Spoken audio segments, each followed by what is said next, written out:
Hello, listeners. Welcome back to another chilling episode. If you have your own terrifying experience to share, please mail us to be featured in our next episode. So before we dive in, please subscribe to our small channel and leave a comment, letting me know which country you are listening from. So without further ado, let's begin the story. Looking back, though, the fall of 1993 already feels like another life. I was 19, barely scraping by as a communications major at Shepherd University, working nights at a campus radio station and spending my free time messing around with a borrowed camcorder. I wasn't trying to get famous or anything, I just loved the idea of capturing something real, something that hadn't been filtered through professors or deadlines or the noise of other people's opinions. At the time, I thought I was documenting the world. I didn't know the world could stare back. My roommate at the time was Donnie, a photography student from Richmond who had a knack for getting us into weird places, to show up with flyers. For abandoned factory tours or rumors about forgotten Cold War bunkers out in the woods, I didn't mind. Most of the time, we got some cool footage, and occasionally it gave me something to submit to Professor Lindale for extra credit. But when she mentioned Sentinel Hill for the first time, something in her voice was different. Less playful, more pulled. Like the name itself carried weight. "It glows," she said. "Not all the time. Only late at night. Locals won't go near it. There's this story, some cult or commune from like the 1800s. They vanished. No trace. And now there's these lights every fall, same time each year. Someone said they move like they're searching for something." I laughed it off at first. I mean, it sounded like one of those stories towns tell to keep teenagers out. Of places with dangerous terrain. But then she pulled out a VHS tape grainy, warped from age. A friend of hers had gotten it from a local antique store in Martinsburg. The footage was dark and mostly static, but in the middle, for just a few seconds, you could see them pale, flickering orbs drifting low to the ground, weaving between trees like they were tracing invisible threads. There was no audio, no time stomp, but it was enough to sink its teeth into me. I'll skip the boring stuff, gear prep, car trouble, me trying to get my parents to loan me gas money, but eventually. On October 12th, we drove out to the hill. The place wasn't even on most maps. We had to follow a hand-drawn sketch given to Donnie by one of her online forum buddies. It led us 20 minutes past a dead-end trail in Grant County, where the trees leaned close like they were listening. The road dissolved into gravel, then dirt, and then nothing but grass and fog. We parked about a mile from the hilltop and set up camp near a rotting wooden sign that read Sentinel No Entry After Dusk. It looked more like a threat than a warning, hand-painted in uneven black letters. But we were young, stubborn, full of the kind of confidence you only have before anything really bad has ever happened to you. Our plan was simple. I'd set up static camcorders at 3 angles around the hilltop. Donnie would handle the infrared stills. We'd record for a few hours after midnight, collect everything, and leave before sunrise. Nothing ambitious, just enough to get something spooky. For our media portfolios, just enough to say we did it. The first few hours were normal. It's normal, honestly. The place was dead quiet. Even the insects were still. Trees swayed without making noise. Fog drifted in and out like it was trying not to be seen. It wasn't. Until 12:43 a.m. that we saw the first flicker knot through the lens, but with our own eyes. A soft glow, pale yellow, barely above the ground, moving laterally through the woods. I called out, thinking it might be another group of thrill seekers, but there was no reply, just silence. Donnie grabbed her tripod and whispered, "This is it." We started filming. No one spoke for nearly 10 minutes. The light moved unnaturally, too smooth, too fluid. It dipped behind trees but didn't cast. Shadows. I tried switching to night vision, but the screen filled with static, and a strange, high-pitched tone began to bleed into the headphones. It wasn't part of the environment. It was internal, like a pressure building behind my ears. Should have noticed how weird it was that the light never blinked, never changed shape. Just moved in perfect, looping arcs like it was following a path it had traced 1,000 times before. That was the first night.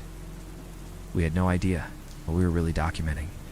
The next morning, it felt almost like a dream, one of those vivid, barely believable moments that slips between memory and imagination. Donnie was already awake when I crawled out of my sleeping bag, brushing dew off my jacket. She was sitting cross-legged by the camcorder cases, reviewing playback with a kind of reverence I hadn't seen in her before. Normally, she made dumb commentary while scrubbing through footage, snarky little jokes, groans at poor focus. Ow, but This time, she was quiet. "It's there," she finally said. "It's not just one either. Look." She handed me the tape. I watched as pale orbs drifted across the screen, not just hovering, but dancing. Curving through the trees with what looked like intent, it was mesmerizing, peaceful even. It's like watching fireflies underwater. None of it felt scary in the daylight. That was the weird part, how beautiful it all seemed. We spent the rest of the morning collecting more footage, exploring the area around the base of the hill. I remember thinking how alive the place felt in the sun. The moss grew thick on everything, like the forest was trying to reclaim what had been forgotten. A brook ran nearby, and birds actually sang something we hadn't heard the night before. I took some time filming the old sign again, running B-roll for the intro. I planned to splice together once we got back. Donnie joked that we should do a mini-doc, send it to public access, or submit it to that cable channel with the late-night urban legend show. By the afternoon, we were giddy. The fear from the night before melted away in the warmth of accomplishment. This was the first time we'd actually caught something. It's not just weird vibes or half-lit shadows, but real footage, something we couldn't explain. It felt like we were onto something big. We joked about uploading it to the campus network. Under fake names, watching it go viral. I even said, half serious, that it might be worth coming back up for a second night, just to see what else we could get. Donnie smiled, but she hesitated for a second before agreeing. I should have noticed that we spent that afternoon writing notes. Charging batteries, eating peanut butter sandwiches on the tailgate of Donnie's car. The sun filtered through the leaves like gold dust. Sentinel Hill loomed behind us, quiet, unmoving. It was easy to forget that hours earlier, we'd watched lights moving with impossible grace just beyond those trees. Easy to write it off as something harmless, fascinating even. And I remember clear as day that both of us felt like we'd earned it. That we had uncovered some strange little truth in the middle of nowhere, and it belonged to us. We even said it out loud. This is our story. Looking back, though, the hill didn't give us anything. It was just showing us the doorway. It started small, just enough to raise eyebrows, not alarms. That second day, we went to a gas station about 20 minutes down the mountain to grab some snacks and top off the tank. The guy at the register was older, maybe in his 60s, wearing a faded John Deere cap and a bandaged hand that looked like it had been burned. While we waited for the microwave burritos to heat up, Donnie asked him, half joking, if he knew anything about Sentinel Hill. He stopped mid-scan and looked straight at her, not angry, not scared, just empty, then as if he'd forgotten what he was doing, he set the item aside and mumbled, "Don't go up there after dark." That was it, no follow-up. Just slid our total across the counter and didn't speak again. Donnie laughed about it on the way back, called it perfect local color. But I remember how his eyes didn't blink once while she was talking. Back at camp, one of the static cams wasn't where I left it. It had been placed on a flat rock just west of the clearing, facing the tree line. When I found it, the tripod had been folded and laid gently on its side about 10 feet away, untouched otherwise. No wind damage, no claw marks, just moved. I asked Donnie if she had taken it for stills, and she swore she hadn't touched it. I wanted to believe her I did, but something about the way she said it, a little too fast, made me wonder. I wrote it off. Maybe she forgot. Maybe I forgot. Stress, sleep deprivation. Something normal. Then came the audio glitches. When we reviewed the footage later that evening, one of the external mics had picked up a low rhythmic noise, like a voice breathing through layers of static. We tried isolating it, but it didn't match any of the natural sounds we'd cataloged. Not wind, not animals. It pulsed like it was keeping time. Like a heartbeat recorded through broken wires. I'll skip the boring stuff about transferring footage and charging gear again. But it was during that night's setup that something else went missing, something personal. Ow. My silver Zippo it had. Been my grandfather's, engraved with his initials. I always kept it in the side pouch of my bag. That night, it was just gone. I turned the tent inside out, searched the car, even double-checked the trail we'd taken earlier. Nothing, Donnie. Hadn't seen it either. She brushed it off. Maybe it fell out during the hike, she said. But I knew I'd zipped that pouch. Losing the lighter wouldn't have been a big deal on its own, but the way things started to feel after that, the air got heavier, like we were carrying more than just our packs. The silence wasn't peaceful anymore, it was loaded. Watching. And every time we turned our backs to the hill, I had this crawling sensation, like someone was about to tap me on the shoulder. That night, we didn't see the lights. Nothing moved, no wind, no flickers. It's just the kind of stillness that makes your ears ring. It felt like the hill was waiting, or holding its breath.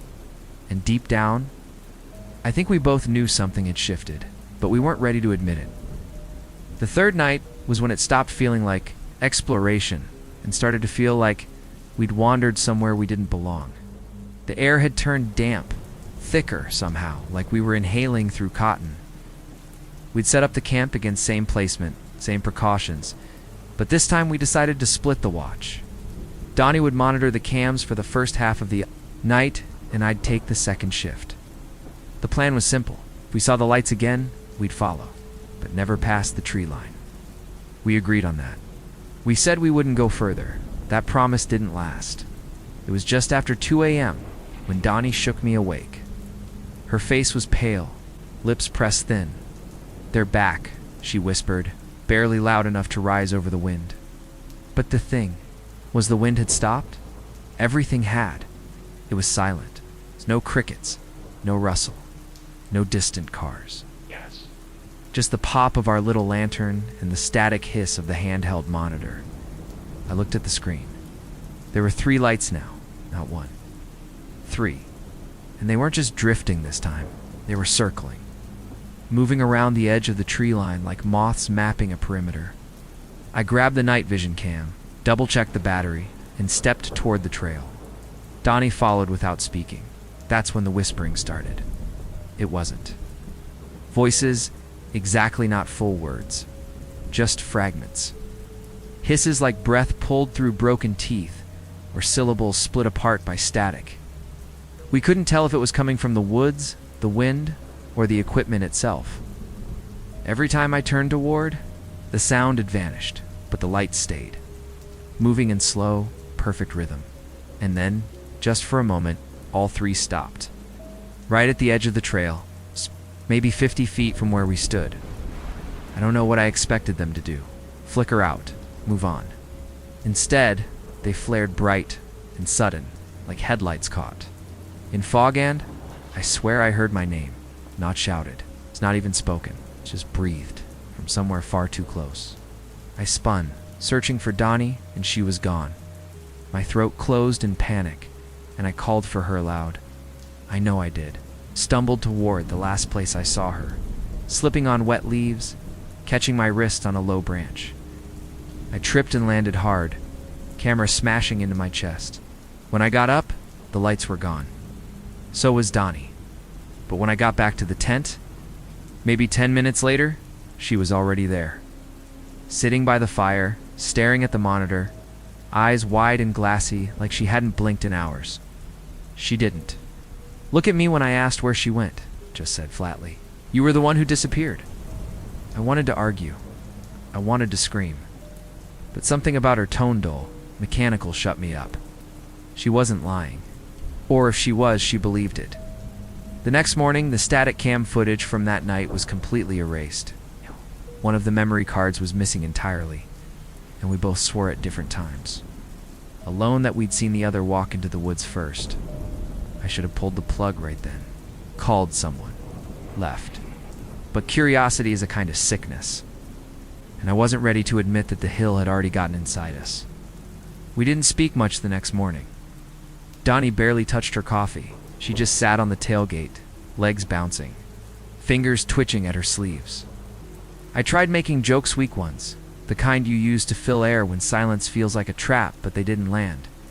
She kept checking her bag, her gear, her photos, over and over like she expected something else to go missing. That afternoon, we made the decision to hike the perimeter. Not up the hill, not yet, just around it. We told ourselves we needed to retrace our steps, figure out how the gear was being moved, maybe find that lost memory card. It was a lie we both agreed to, one that let us pretend we were in control. We circled the eastern base, where the tree cover thickened and old logging roads veined through the undergrowth like forgotten scars.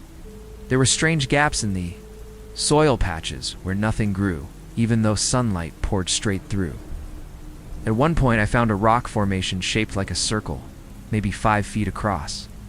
At first, I thought it was natural, but the stones were too even, too carefully placed. And at the center, half buried under leaves and moss, was something that did not belong. It was a notebook, leather-bound, warped from moisture, the edges blackened like it had survived a fire. I pulled it free and opened it, expecting mold, maybe ruined pages. But the writing inside was mostly intact, spittery, cramped handwriting in faded black ink. No names, no dates. Just line after line of fragmented thoughts, locations, sketches of the hill, and entries marked with things like reappearance, cycle, third light differentiation. And worst of all, subjects show altered behavioral loops by day 3. Avoid mirrors. Avoid names. Reading it made my teeth hurt. It wasn't just research, it was observation. Detailed patient observation. Some entries even described events I recognized. Specific light movements, gear setups, notes about a female subject, carrying optical rig. It wasn't just a study, it was about us. That's when it hit me. We weren't recording them, we were being recorded. I looked over at Donnie, her hands shaking as she flipped to a page near the back. Her eyes locked on something, and all the color drained from her face. This is my handwriting, she whispered. And it was. Same spacing. Same looping lowercase g's. The page was dated October 15th. Tomorrow, I took the notebook from her and flipped forward. The next few entries were blank. Then one was scrawled in ink, so dark it looked wet. It said, "Signal breach. Collapse imminent." We didn't speak on the hike back. There was nothing to say. The sun was already sinking by that time we reached the campsite, and we both knew we had to leave that night. Only ... The car wouldn't start. Not a click, not a groan. The key turned and the dash lit up, but the engine was dead.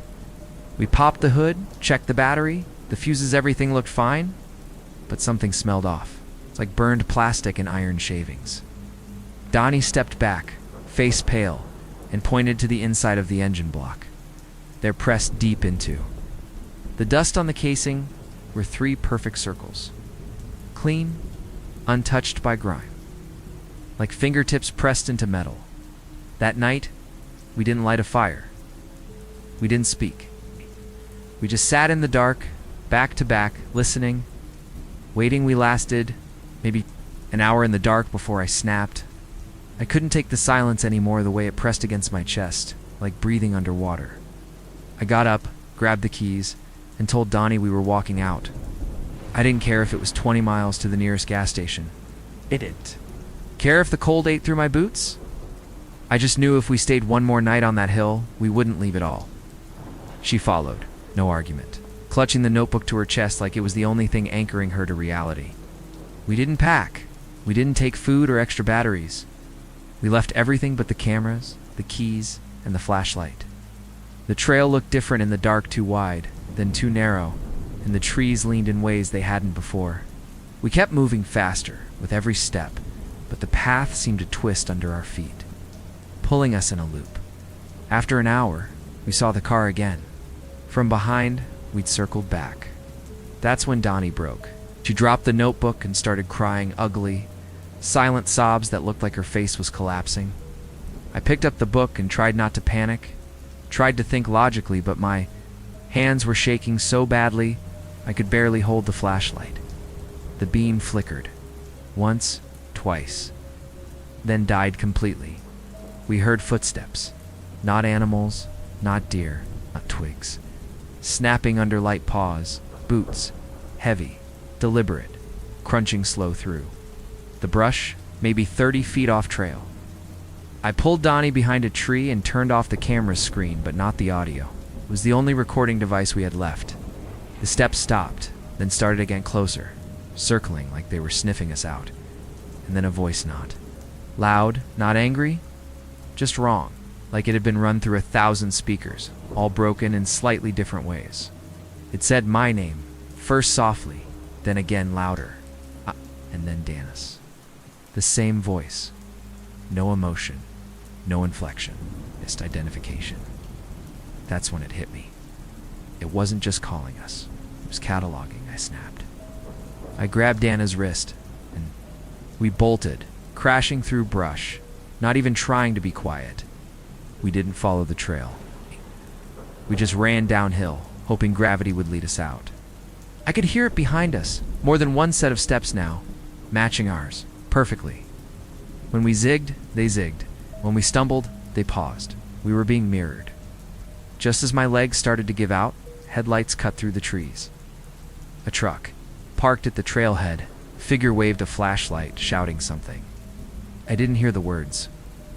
I just saw the uniformed forest ranger. We practically collapsed into him. He pulled us into the cab and locked the doors before saying a word. I remember his face, lit by the cab light. It's not scared, but not calm either. He didn't ask us what happened, didn't scold us. Just said, "You two weren't supposed to be out here." He tried to explain, but he just drove in silence, fast. Rough turns down roads I didn't remember seeing before. Finally, we pulled into a ranger station, floodlights humming above us. He made us sit inside while he called someone on the radio. His voice was low, careful. I caught only one phrase. Another breach confirmed. When I asked what that meant, he turned, stared at us for a long moment and said, "This never happened. You understand? Yeah, that hill isn't for you. You don't go back, you don't talk about it. If you see those lights again, you look away. Got it?" We nodded. He gave us water. Called a tow for our car. Never asked our names. The notebook? Gone. It's been 9 years since that night. 9 years since the hill. Donnie and I never really talked again. Not in any meaningful way. We tried to keep in touch at first, texts, emails, a few awkward phone calls, but something broke out there. Not just between US and us. We didn't know how to speak without circling the subject, like we were afraid saying its name would call. At back, she moved across the country. Portland, I think. Changed her last name. Last I heard, she'd stopped filming completely. Works in insurance now. Quiet. Out of the spotlight. I can't blame her. As for me, I quit after that too. Sold the cameras, deleted the channel, but the footage, kept it. Locked it on a flash drive hidden in a fireproof box under my bed like a ticking bomb. I haven't watched it in years. No. Not since the last time it played something I don't. Remember recording? Footage from the tent, Donnie, sleeping, breathing slow, and a shape outside the mesh. Tall, still just watching. I never told her about that. The thing is, it never really stopped. Not completely. Every so often, I see those lights. Just for a second. Flickering in the distance when I'm driving home late. Once, in my rearview mirror, stationary, low to the ground. Like they were waiting for me too. Notice a month ago, I got a package. No return address. Inside was a cassette tape, blank label. No note, just a single line etched into the plastic. Entry continues. I didn't even own a tape deck anymore, so I had to dig one out of a thrift store. When I played it, I almost didn't hear it at first, faint, like wind over a microphone. Then a voice, my voice, talking about the trip, describing the hill, word for word, exactly what I'm telling you now, even this part. And underneath it, layered like a background hum, was another voice. Not mine, not Donnie's. Something deeper, slower, repeating names. Mine, hers. Over and over, I smashed the tape. 3 nights ago, came home from work and found my Zippo lighter. One I lost up there, sitting on my kitchen counter. Clean, polished, still warm. Looking back though, I think it was never about filming the lights. That was the lure. The sugar on the hook. The lights aren't what you see. They're what sees you And once they have your name, they don't let go. I grew up on the road, literally. My dad drove freight across the Southwest for 30 years. When I was old enough to climb into a rig without help, I was riding shotgun. There was a rhythm to it, highways humming under the wheels. Truck.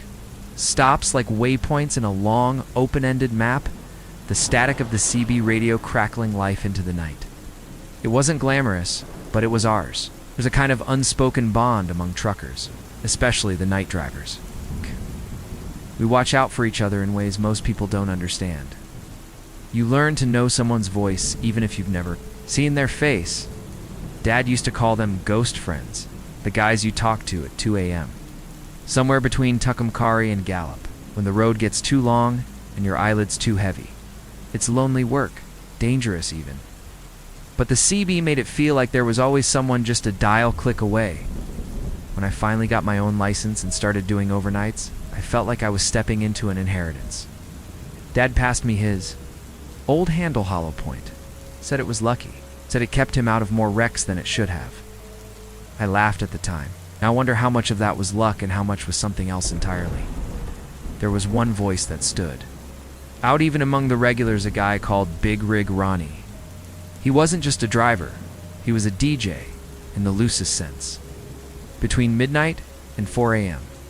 He ran an unofficial radio show on Channel 17, played classic rock off a worn cassette deck, read roadside ghost stories truckers sent him by mail, and told dirty jokes in that low, southern drawl baritone like he was whispering them straight into your skull.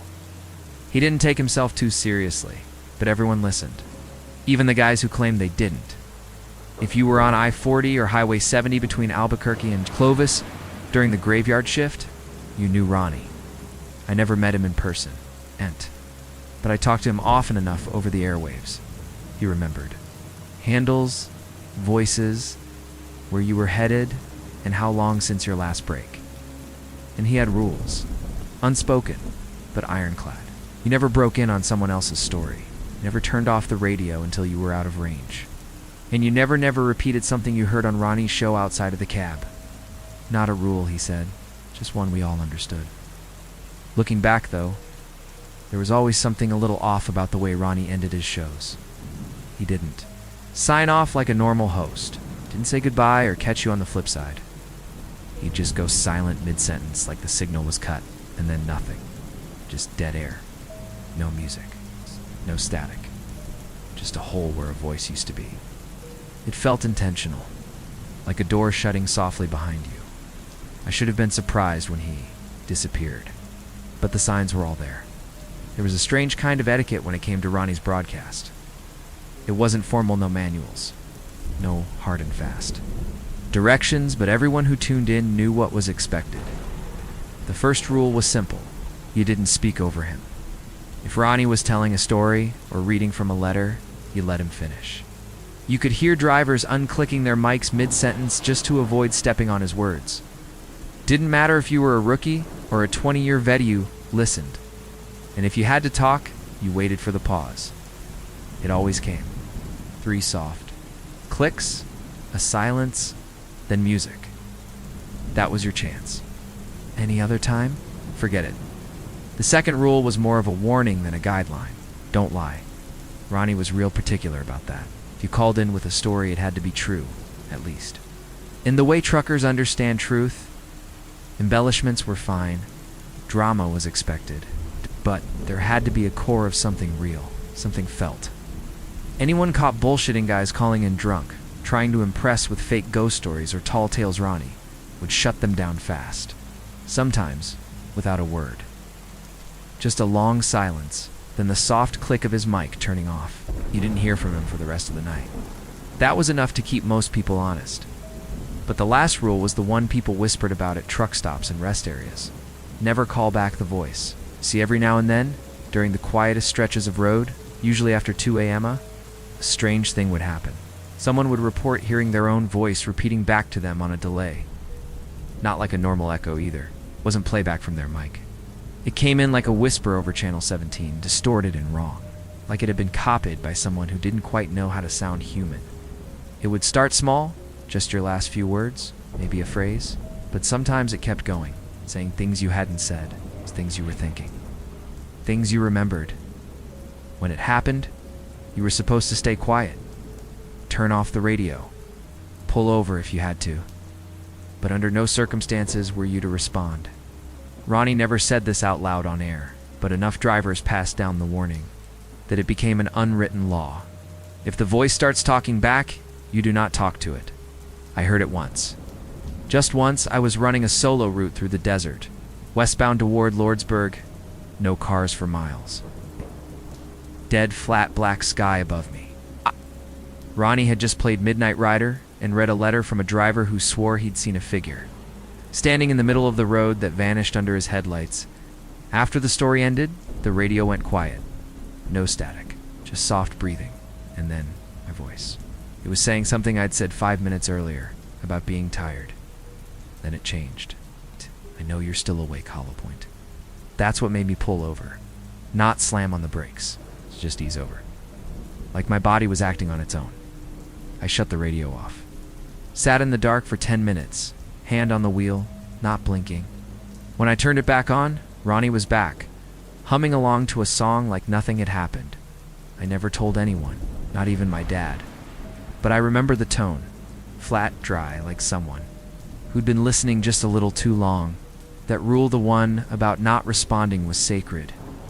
We all joked about haunted highways and ghost truckers, but nobody ever made fun of that. Because if you broke that rule, well, they said you didn't come back the same. If you came back at all, and the weird part, Ronnie never acknowledged the voice, never mentioned it once. But somehow he always knew who'd heard it, and those guys. I stopped hearing them on the air after that, the first time I called in too. Ronnie's show, I was halfway through a 12-hour haul out of Flagstaff. It was a dry, cold November night, black sky, high beams swallowing up dust and scrub brush, and not a single other trucker in sight. I'd just passed the sign for Highway 70, the long eastbound stretch into New Mexico.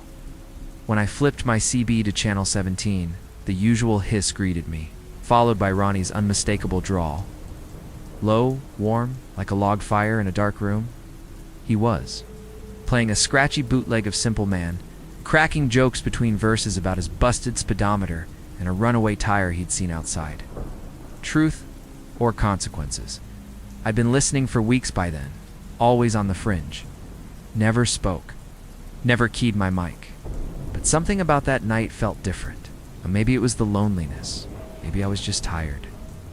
Or maybe it was the way Ronnie said right before the next song queued up, "Ain't heard from Hollow Point yet." Figured I would by now. Sent a jolt through my spine. My handle wasn't common, and I'd never broadcast on 17, not once. I waited a minute. "Evenin', Ronnie," I said, heart thudding in my chest.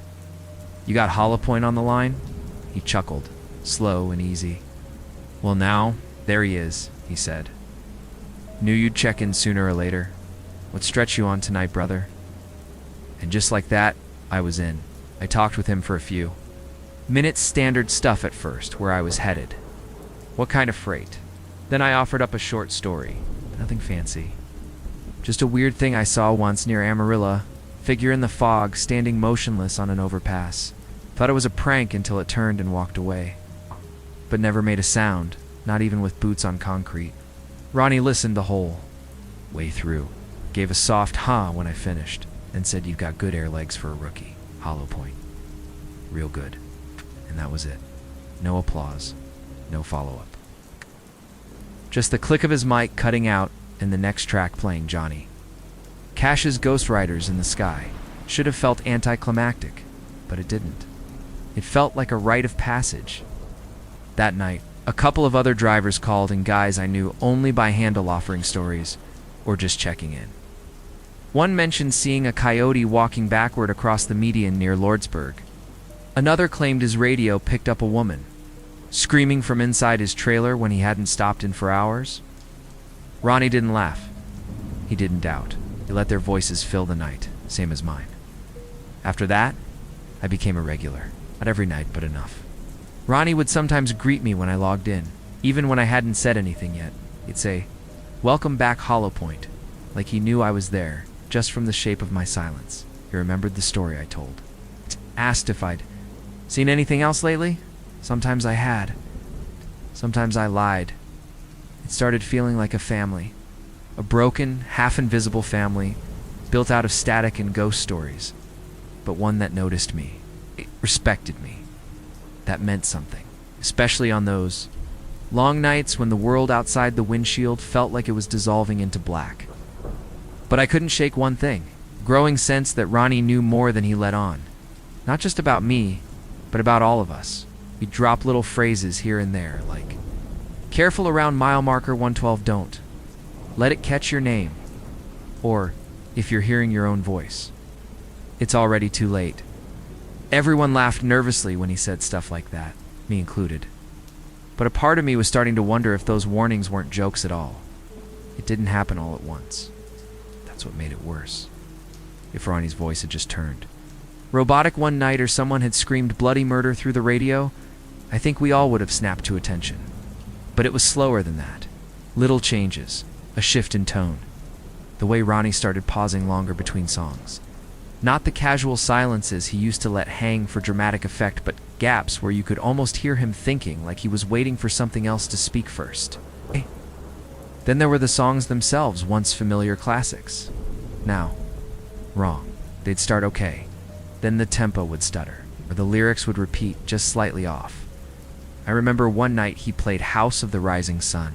The third verse repeated 3 times, each one just a little slower than the last. I asked on the air if he was playing around with a remix. He didn't answer. Then came the voice. It happened just past 3 a.m. I was heading toward Alamogordo. It's a dead stretch of nothing but dust and dark sky, when I heard Ronnie come on. Only it didn't sound like him. Not exactly. The drawl was still there, sure. But it was off by half a beat, too smooth, too rehearsed. And when it said "Hollow Point, you still out there?" I felt a cold slide down my spine. Something in the way it said, my handle like it was reading it off a page, not remembering it. I waited, clicked my mic. "I'm here, Ronnie." "You okay?" No response, just a low crackle. Then static. Another voice chimed in, someone I knew, or thought I did. Ghostwire, an old-timer from Mississippi. Only this time he didn't tell a story. He just said, "Don't talk to it." It's not him. That was it. No greeting, no sign-off. Just those words in a silence so thick, it made me feel like I'd driven into a vacuum.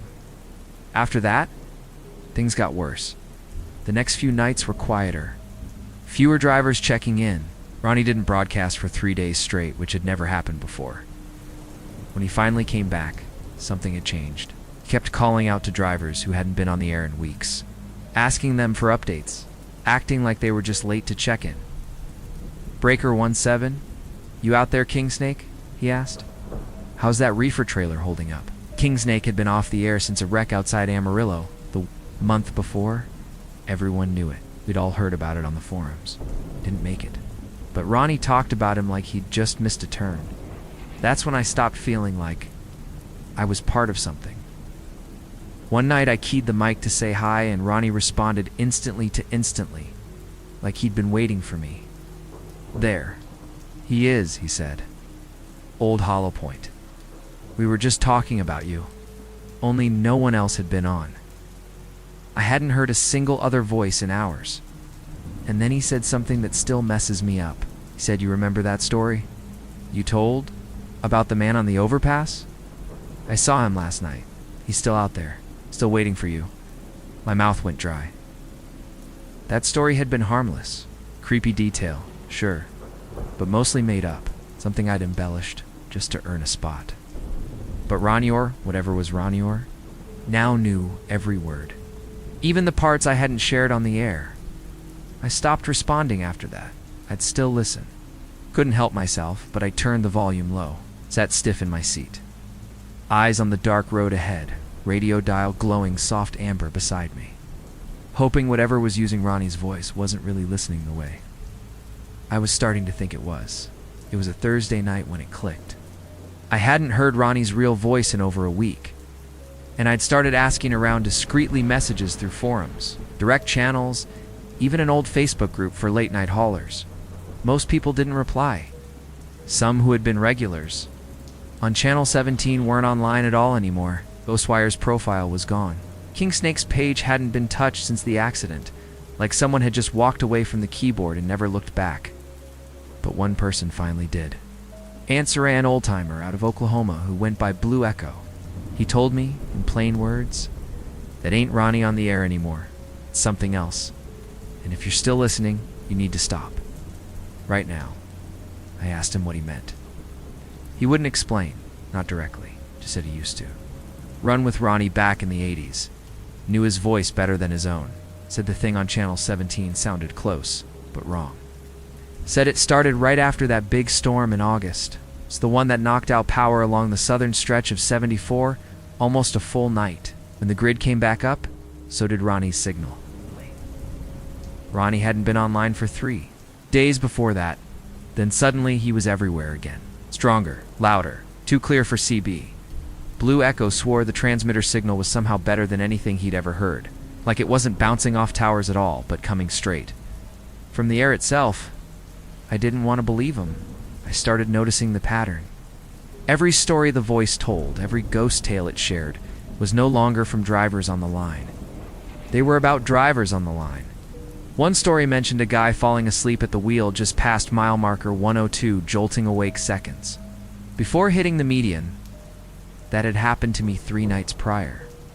Another story was about a woman who heard tapping inside her trailer while parked near a way station in Roswell. A friend of mine, Miss Dynamo, had told that exact story to me in a private message. Not on the air, it knew things, and it was starting to repeat them back. That's when the mimicry started. The voice began imitating others, not just Ronnie, others too. Old voices, familiar ones. On one shift I heard what sounded like my dad's voice crackled through the speaker, clear as day, even though my dad's been retired for 5 years and hasn't used ACB in almost as long. It called out, "Breaker 17, you still out there, Hollow Point?" With that same warm chuckle I hadn't heard since I was 16, but I knew it wasn't him. I knew it, and I replied, just once. Just enough to say, yeah, I'm still out here. The voice laughed. But then, it repeated it back, my voice. Pitch perfect. Yeah, I'm still out here. Then again, slightly slower. Yeah, I'm still out here. I turned the CB off and didn't speak another word. The rest of the night, not into the mic, not into the air. Something was using our voices. It knew our stories. It was in the signal now. The drivers who kept responding, who kept talking, back started going dark. No posts, no messages, not even a blip on GPS. Logs, if you believed the more paranoid guys. I didn't know what it wanted exactly, but it wasn't just listening. It was collecting, calling us back, in our own words. That's when it hit me. The stories weren't stories anymore. There were warnings, replays, a slow map of who was next. And I had answered the night it came for me started like any other miles of cracked blacktop. It's an empty cab and static hissing low through the CB. I hadn't keyed the mic in days, hadn't spoken Ronnie's name out loud since the last incident. I thought maybe if I stayed quiet, it would pass over me, like a storm skipping a town by chance. But silence doesn't matter when you've already been heard. I was somewhere near Deming, deep into the New Mexico desert, when the voice came back clearer than ever. No static, no music, just my own voice, flat and slow, whispering wide. You leave us, Hollow Point? It wasn't just repeating anymore. It was asking. I nearly drove off the road. I scrambled to turn the dial, switching frequencies, turning the damn radio off entirely, yanking the power. But the voice stayed on. It didn't need the CB anymore. It was bleeding into the truck's speaker system, crawling into my dash like it had made a home there. The air got thick, hot. I rolled down the window to breathe, but the desert night offered no relief. That voice kept talking, familiar, calm, and utterly wrong. You used to be one of us, it said. You still are. Then, the engine sputtered. Lights dimmed. My dashboard flickered, RPM needle bouncing like a heart monitor, losing rhythm. I pulled over hard, gravel crunching under my tires. But even with the engine off, the truck still buzzed. Something was in it. Like the vehicle had become a radio tower. beacon. Headlights appeared in my rearview mirror, felt relief for half a second on their driver. Help. Someone real. But when the truck behind me pulled up, it didn't stop. It slowed, crept closer, and then just sat there, lights drilling into my cab like searchlights. I grabbed my flashlight, stepped out, called out, "You all right back there?" No answer. I approached the cab, heart pounding. As I got close, I realized I couldn't see a driver inside. Just the faint flicker of light from a CB mic dangling from the dash, the soft hiss of Channel 17. I stepped closer. That's when I heard my voice again, louder this time, coming from that truck. It was reciting everything I'd ever said on air. Every story, every joke, every detail I'd ever shared with Ronnie, word for word, and in between, it whispered other things, private things, things I'd never spoken into a mic, things it shouldn't know. I turned and ran, back in my own cab. I locked the door and started the engine. Thank God it turned over and peeled out onto the highway. The truck behind me didn't follow at first, but a few miles later, it was back. No lights, no engine sound. Just there in my mirror like it had been waiting on the shoulder for me to slow down. I hit 90, white-knuckling the wheel, eyes locked. On the dark stretch ahead, every sign I passed looked the same. Every landmark was gone. It was like I was driving in a loop. That's when I saw the sign. Mile marker 112. My chest seized. That was the place Ronnie had warned about weeks ago. "Don't let it catch your name," he'd said. It made no sense then, did now. The closer I got, the louder the radio got, even though it was still unplugged. The voice, my voice, was saying my name over and over, faster and faster, like it was trying to wear it out. And beneath it, something else was laughing. Not Ronnie. Not me. Something older. Something that had learned how to talk. I don't remember how I got out. I remember the taste of blood in my mouth from biting my tongue. I remember veering off an unmarked exit, dirt flying, back tires fishtailing, until I slammed into a fence outside some long-abandoned diner. The truck died there. Radio too. For hours, I just sat with the doors locked and my face buried in my hands, too scared to even breathe. When the sun came up, everything felt normal again, but the voice had followed me too far to just disappear. It's been 6 months since that night. I've changed routes entirely, gave up Highway 70, even though it cost me steady hauls and decent pay. Switched coasts. I mostly run loads from Oregon down into California now, hugging the ocean, keeping the sky above me full of planes and lights and people who talk too much to listen too long. I traded in my old rig too, left it in a scrapyard in Gallup. I told the guy behind the counter not to mess with the radio. He just laughed. I sleep less these days. When I do, it's shallow and full of static. It's not dreams, just impressions. A voice trying to push its way in through closed eyes and thin motel walls. I haven't turned on ACB since that night near Deming. I don't even carry one in the cab anymore. Most drivers would call that stupid, even dangerous. But I'd rather break down in the desert than hear that voice again. I know better now. Silence doesn't protect you, but attention invites it. A few of the old Channel 17 regulars have vanished entirely. Not just off the air, off everything. Their GPS logs stopped updating. No dispatch pickups. No deliveries. No digital trail. I looked up Ghostwire again last month. The blog he kept is gone. His YouTube channel's wiped. Like someone deleted him, not just his presence. Miss Dynamo's last post was in January. Grainy photo from a roadside diner. The caption read, "I can still hear it when the tires hit gravel." I haven't seen anything from her since. The authorities don't care. Why would they? Are truckers, nomads, drifters, people who disappear all the time. I tried explaining what happened to an officer once during a way station check.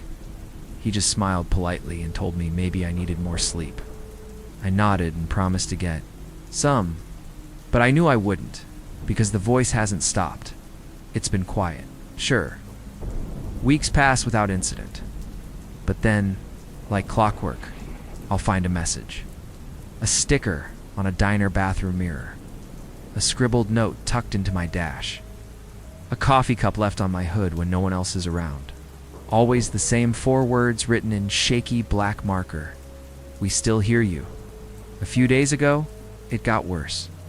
Checked into a cheap motel off I-5, slept for maybe 3 hours. When I woke up, the TV was on. Snowy screen, volume low. But buried, under the static, was a voice.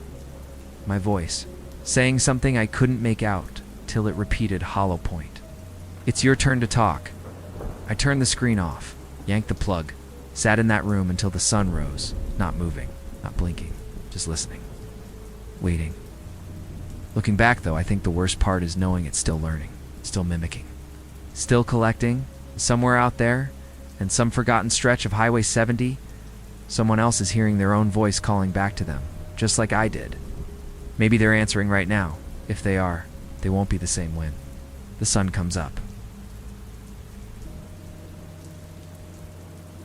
It was supposed to be just a side project, something to keep me occupied after I'd burned out on my 5th temp job and was 2 weeks away from having my car repossessed. I'd dropped out of community college 3 semesters in, floated through retail and warehouse gigs, and ended up moving back into my mom's basement in Kingston, New York. Not exactly a highlight reel. When my friend Lane reached out with an offer to help film a documentary about urban legends in the Hudson Valley, I didn't think twice. I had a second-hand Sony camcorder, a boom mic I got for free from Craigslist, and time, lots of it. Way too much of it. Lane was always the organizer and overconfident film student with a new pitch every month. This one was different, though. He was genuinely excited in a way I hadn't seen before. There's this quarry, he told me over the phone. Granite Hollow. Totally shut down in the 70s. People say it's cursed. Real Blair Witch vibes. Echoes at night. Voices. Missing teens. You have to help me document it. It sounded stupid, but I needed something to chase. Something that wasn't another failed application or ignored resume. The plan was simple. A 4-day camping trip at the quarry with 3 other people, Lane's friend Jordan, who brought the drone gear. A girl named Sarai, who handled editing and supposedly had a YouTube channel with over 50,000 subs. And me, the guy who'd hold the camera and carry all the gear. I didn't ask many questions. I just said yes and packed my sleeping bag, a waterproof backpack, 2 flashlights, and the same pair of hiking boots I'd worn back in Scouts 10 years ago. They didn't fit right anymore, but I didn't have anything better. Looking back though, I should have seen the cracks right away. Lane had that usual spark, but he was way more intense than I remembered. Kept repeating how this could be our big break, like he needed to convince himself. Jordan barely looked at me during the meet, and Sarai acted like we were tagging along on her shoot, not the other way around. There was no crew dynamic, no shared vision. Just for people orbiting their own goals, all pretending we were on the same page. I'll skip the boring stuff pack, checking gear, grabbing groceries from the Aldi on Route 28. We met at a truck stop just outside of Woodstock and drove. Up in Jordan's gray Subaru, the further north we got, the more the cell service dropped out. My mom texted twice, and then nothing. Sarai joked that it felt like stepping into an offline zone. I remember smiling, but something about that comment stuck with me, like we were leaving more than just coverage behind. The road to Granite Hollow wasn't even marked on GPS. We had to follow old printouts from some obscure hiking blog Lane found. And even those felt half wrong. The last stretch was just dirt and packed brush. I remember thinking, this place doesn't want to be found. When we got out of the car and took our first real look at the quarry, I felt something shift. Not fear, not excitement, just quiet. The whole place was soaked in silence, like sound itself didn't travel right. You'd think an old excavation site would echo like crazy. But when we called out, just for fun, the sound fell flat. No bounce, no depth. Just swallowed whole, and still none of us turned back. The first thing I noticed when we set up camp wasn't the size of the quarry. It was the way the wind stopped the second we stepped into it. It had been breezy all afternoon, rustling the treetops, cooling the inside of the car, brushing through Cerie's ponytail while she scrolled through settings on her gimbal. But as soon as we cleared the final line of trees, stepped past the rusted no trespassing sign, and dropped our gear onto the rocky basin of Granite Hollow, The wind just disappeared. It was like walking into a vacuum. The quarry itself was enormous. Steep gray walls stretched hundreds of feet high, jagged and uneven with ancient chisel marks and overgrowth creeping through the cracks. The floor was flat and scattered, with shale and loose rock, a few collapsed sections forming makeshift pits filled with rainwater, gone stagnant.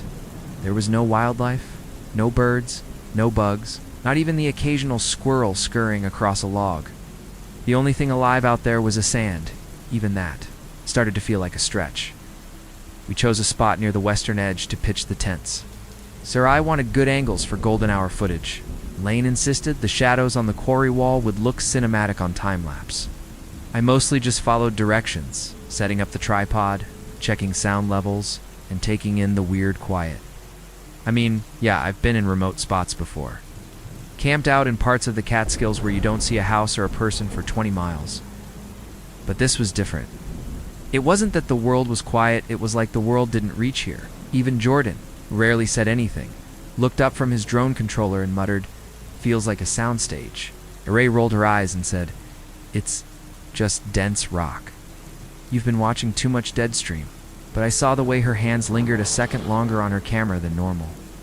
Saw the little flicker in her brow. She felt it too. That first night, we made a firewell, Lane and I did. Jordan disappeared to charge batteries in the car. And Sarai spent an hour filming B-roll of broken fencing near one of the old mining offices. We sat around the flames eating ramen from tin mugs and talking about stupid things urban legends.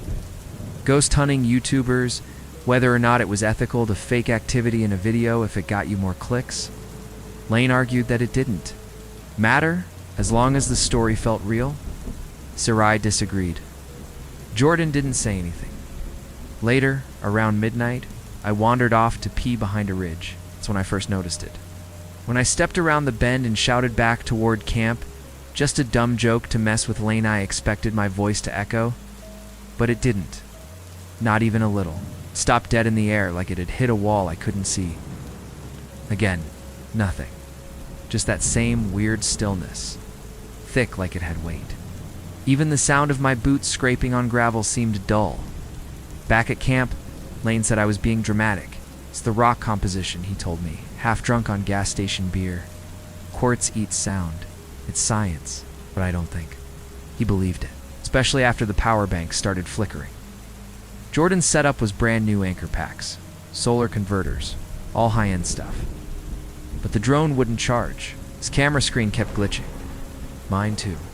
Nothing drastic, just brief static lines, half-second skips. Clips that came out oddly compressed, or with audio slightly off, enough to notice, not enough to explain. That night I barely slept. I kept hearing soft clicking sounds like stones. Tapping against each other, but every time I unzipped the tent to check, there was nothing.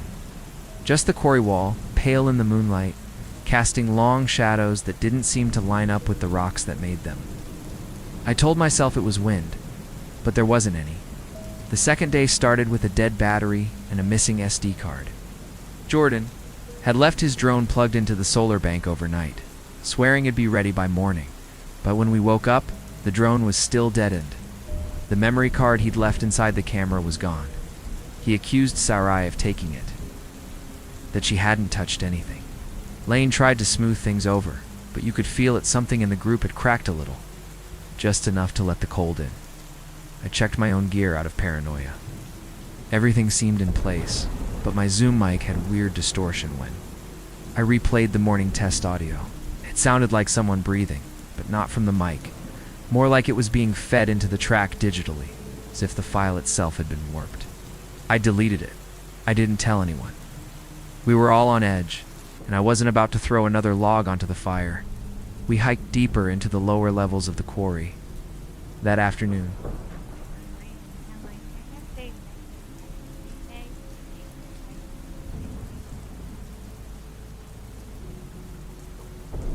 Lane had this idea that we should find the lowest point, which he thought would be great for drone footage.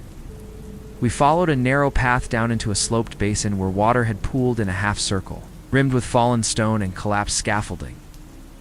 It was beautiful in that surreal, dead kind of way. Blue-gray water so still it looked frozen, broken rebar jutting out like the bones of some forgotten animal. That's when Sarai found the helmet. It was lying upside down near the edge of the basin, half covered in dirt. Old, scratched, sun-bleached. Definitely not modern. Lane flipped it over, and a thin cloud of dust spilled out, revealing a cracked sticker, a faded 1976 high school logo, and the name. J. Marsh scratched into the plastic with something sharp. Sarai didn't say anything. She just picked up her camera and started filming in silence. Lane got excited, called it proof that the urban legend was real. This could be his helmet, he said, referencing one of the teens who supposedly vanished here nearly 50 years ago. Jordan rolled his eyes but didn't say much. He just walked off toward the water's edge and sat on a boulder, staring out at nothing. I didn't like any of it. The helmet didn't look like it had been there long. There wasn't enough grime. The inside padding wasn't rotted. And there were fingerprints fresh, smeared across the rim. Someone had handled it. Recently later, when we reviewed the drone footage from the night before, Sarai noticed something strange. There was a glitch 2 frames, almost imperceptible, where the angle shifted just slightly and something moved in the shot. Not one of us. Shape low to the ground, blurred and hunched, caught just before the image stabilized. We went back and forth over it. Lane insisted it was a compression error. Sarai said it could be an animal. Jordan didn't weigh in, but I watched that frame over and over, and I swear it was crawling. The weirdest part? The time code on the drone footage matched the same window when I thought I heard clicking outside my tent the night before. Like something was pacing the edge of our camp, just far enough into the shadows that it didn't have to hide. That night, no one spoke much. We sat around the fire, half-heartedly talking about next shots, plans for the third day. Lane kept trying to get us excited, pushing the idea that we were close to something big, but no one bought it. The gear was acting up. What? Jordan barely made eye contact. Sarai kept glancing over her shoulder as if she expected someone to be standing behind her. I thought about the helmet, the old logo, the name etched into plastic, and I started wondering if we were the first people to find it, or just the first people it had let find it. The wind came back that night, but only for a minute. I was lying in my tent, zipped up tight, earbuds in, trying to drown out the paranoia with the low hum of a white noise app. That's when I felt this sudden pressure shift, like the air outside dropped 10 degrees in half a second. The tent walls shuddered. Not violently, but enough to make me sit up and pull the earbuds out. That's when I heard it, clicking. Not loud, not constant, but rhythmic, almost insect-like. It's like someone tapping 2 small stones together in a slow, steady beat. 3 clicks. Pause. 2 more. Then silence. I thought it was Jordan messing with something again. He had a habit of pacing when he couldn't sleep, usually fiddling with his gear to stay calm. But when I peeked out through the mesh flap, I saw his tent was zipped. Still, no flashlight moving, no silhouette. Then the laugh came. It wasn't human, not fully. It was high-pitched, clipped at the end, like a broken radio loop. It echoed in short bursts from near the quarry wall, maybe 50 feet away. I froze. My hand was halfway to my phone, but I didn't press record. I don't know why. Something about that sound made me afraid to do anything that might draw attention. The others heard it too. Lane unzipped his tent a moment later, whisper shouting, "Did you guys hear that?" Sarai came out with her camera, already filming, eyes wide but focused. Jordan didn't come out until a full minute later, but when he did, he looked like he'd seen a ghost. He said something moved outside his tent, that it brushed the nylon, that he heard it breathing. We gathered by the fire pit, huddled together, flashlights cutting slices through the dark. Sarai pointed her lens toward the quarry wall, slowly scanning left to right. When she reached a patch of collapsed scaffolding, she stopped. There, she whispered, I saw it too. A shape short, low to the ground, maybe 3 feet high, was crouched by the rocks. It wasn't moving, just there, watching or maybe waiting. Its form didn't make sense, too wide for an animal, too low for a person. I blinked, and it was gone. Like it had never been there to begin with. Soraya reviewed the footage right away. But it was glitched, just a line of corrupted pixels where the shape had been. We didn't sleep the rest of the night. Lane insisted we'd all imagined it, that fear was playing tricks on our minds.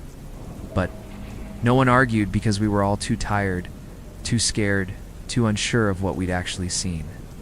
We stayed close, the fire burning low, throwing shadows that seemed to breathe in the morning. Jordan found the drone. He'd packed it up the night before, stashed it under his cot inside his tent.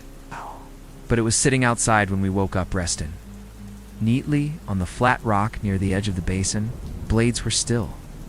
The body was intact. But the SD card inside was full of new footage none of us recorded.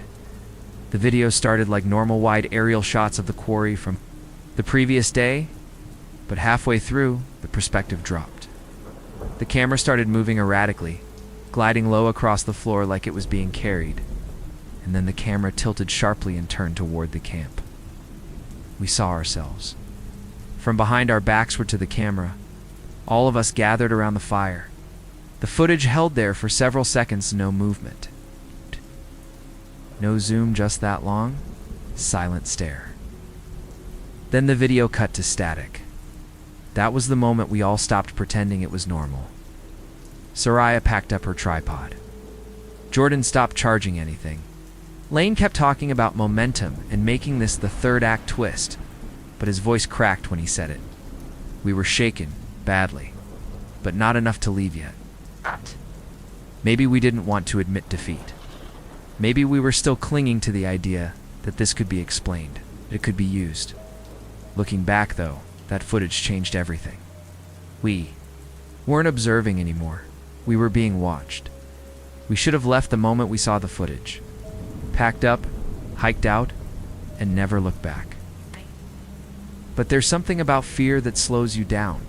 It doesn't hit all at once.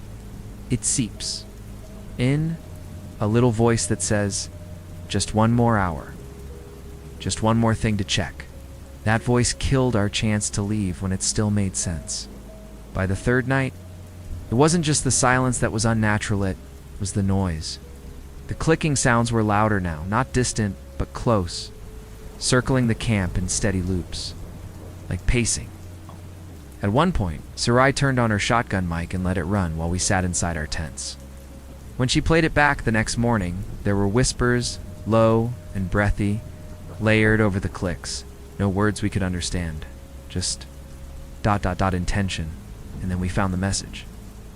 It was on my sleeping bag, scratched into the nylon clean, and shallow like it had been done with a knife. 3 words, leave the echo. I didn't know what it meant. I still don't, but I can't forget it. That same morning, we discovered the firewood pile had been scattered. Not knocked, over-scattered. Pieces tossed in every direction, as if someone had picked them up one by one and thrown them with care. At first we thought it was an animal, but then Jordan pointed out something we'd missed. Each piece had a single letter carved into it. When we laid them out, it spelled "stay still." That was when I lost it. I told Lane I was done. That this wasn't just a ghost story anymore. Something was here with us, and it wanted us scared. He tried to talk me down, said it was a prank, said it was maybe locals messing with us, or even a squatter living in the quarry, but his face gave him away. He was just as scared, just didn't want to admit it. We started packing, Sarai and Jordan didn't argue. They were pale and silent, moving fast but not speaking. We had 2 hours of light left. If we left right then, we could hike out before full dark, or so we thought. The path was gone. I don't mean we got lost. I mean the trail, the actual trail had changed. Where there had been switchbacks and a red marker on a tree, now there was a solid wall of rock and thicket. The map didn't match. The compass spun like it was confused. Lane tried to get his GPS going, but it froze on a blank screen. We split up to scout, stayed in shouting distance, but every direction led back to the quarry floor, like we were circling something we couldn't see. That night, we didn't build a fire. We stayed in our tents, each of us clutching whatever we had.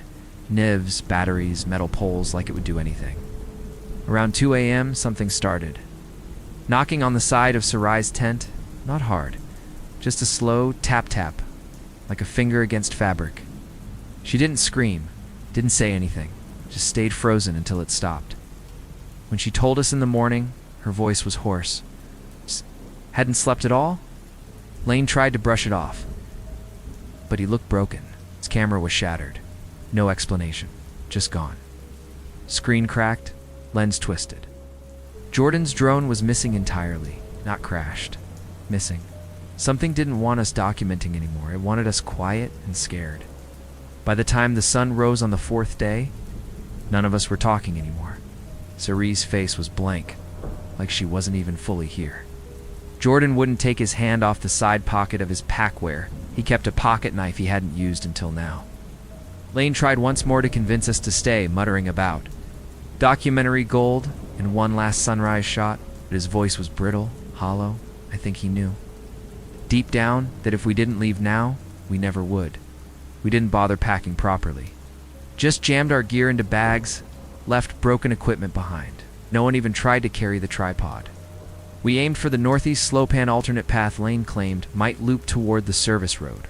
Steep, overgrown, but it was the only direction that didn't circle us back toward the basin. We moved fast. No brakes.